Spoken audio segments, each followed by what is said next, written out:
bienvenue dans ce nouveau rendez-vous du C'est lundi que lisez-vous, notre petit point hebdomadaire sur mes lectures passées, ma lecture en cours et mes lectures à venir.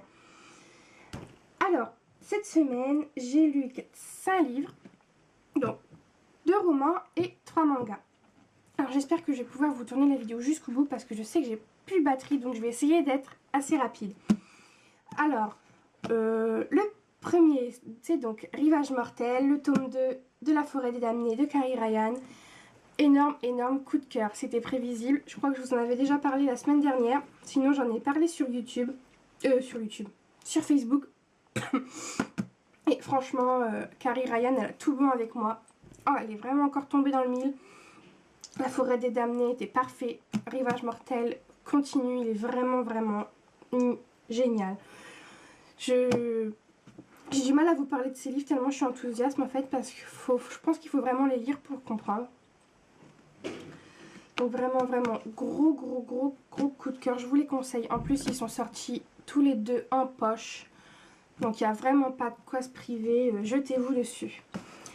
Ensuite, j'ai lu 2 mangas, donc Chi, une vie de chat, tome 2 et tome 3.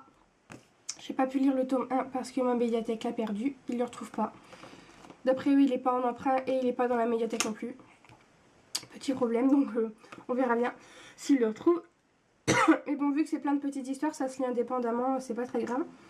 Donc voilà, on suit un petit chat dans sa vie de tous les jours, c'est tout mignon, c'est tout frais. C'est vraiment adorable parce qu'on retrouve vraiment toutes les mimiques d'un chat et ça m'a vraiment fait penser au mien. Donc c'était vraiment super mignon. Ensuite, j'ai participé hier au Time to Read organisé par Les Pages du Bonheur. Et donc lors de ce Time to Read, j'ai lu comme association le tome 2 de Pierre Bottero, Les limites obscures de la magie, que j'ai adoré, que j'ai vraiment préféré au premier. Ombre est génial, j'aime son ton sarcastique, enfin elle est vraiment super. En plus pas de vampires, pas de loups-garous mais des trolls, ça m'a bien fait rire aussi, j'ai vraiment beaucoup aimé. Et je suis déjà plongée dans la suite comme vous allez le voir. Et j'ai aussi lu pendant ce Time to Read le tome 3, le tome 3 de Nuit de Natsumi Mukai. J'avais lu le tome 1 et 2 la semaine dernière, si je ne me trompe pas. Et donc voilà, comme je vous l'avais dit, j'ai été chercher le tome 3, j'ai terminé la saga. C'est égal aux 2 premiers tomes, tout mignon, tout plein. Enfin voilà, un petit genre de petit manga que j'aime bien lire entre 2 romans. Alors, ma lecture en cours, c'est donc le tome 3 de A comme association, d'Eric Lhomme, L'étoile fragile du monde, que j'ai commencé pendant le Time to Read, mais j'ai pas pu lire beaucoup parce que la migraine me guettait. Elle a pas tardé à me tomber sur le coin du nez d'ailleurs. Donc, mais j'ai repris un peu ma lecture ce matin, du coup là j'en suis, non pas encore à la moitié, mais ça se lit vite, je pense que ce soir ou demain matin ça devrait être bouclé. Donc je vous préparerai mes chroniques, tout ça, mais pour le moment j'aime beaucoup. Là on retrouve Jasper, toujours avec des trolls, ça j'adore. Franchement j'aime bien les trolls, ça change. J'ai jamais lu de livre avec des trolls, je crois.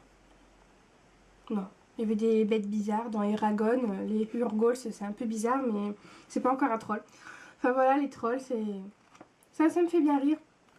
En plus ils se lancent des vannes tout le temps avec Jasper, enfin c'est vraiment une saga vraiment super sympa que je vous recommande et moi je compte bien la lire en entier parce que là, pour le moment j'ai vraiment adoré le tome 2 qui m'a beaucoup plu, plus que le premier, et là ça continue très bien avec le tome 3, donc voilà, je vous en dis plus la semaine prochaine. Ensuite j'ai un peu changé mon programme pour mes lectures passées parce que je vous avais parlé de Chronique de la fin du monde la semaine dernière. Là j'ai mis un livre avant parce que Rivage mortel est déjà très poignant. C'est post-apocalyptique, c'est voilà. Et j'avais pas envie de continuer dans un truc de fin du monde et tout ça, je me suis dit ça va être encore à pleurer dans les chaumières, je vais faire que ça de ma semaine.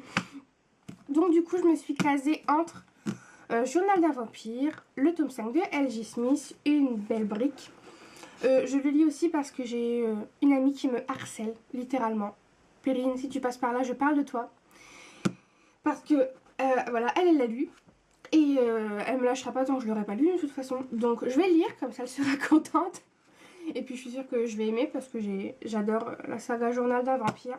Ça va être encore bien tiré par les cheveux, je le sens, mais bon, c'est pas grave. Hein. Tant que je suis le mouvement, ça va. Donc voilà, Journal d'un vampire. Et après, je lirai Chronique de la fin du monde au commencement, donc le tome 1 de Suzanne Bellfeder. Donc voilà, j'ai vraiment très envie de le lire. Mais je préfère vraiment l'espacer à Rivage Mortel parce que après, ça me fout la déprime quoi, de lire tout le temps des livres tristes et tout ça. Non, c'est pas le but de mes lectures. Donc je préfère avoir coupé avec A comme association et après lire Journal d'un vampire pour être vraiment dans quelque chose de plus, voilà, de très fantastique et après voir la fin du monde. Donc écoutez, voilà, c'est tout pour moi cette semaine. J'espère que vous avez fait de très belles lectures. Je vous souhaite de passer une bonne semaine. Et puis je vous dis à lundi. Bye!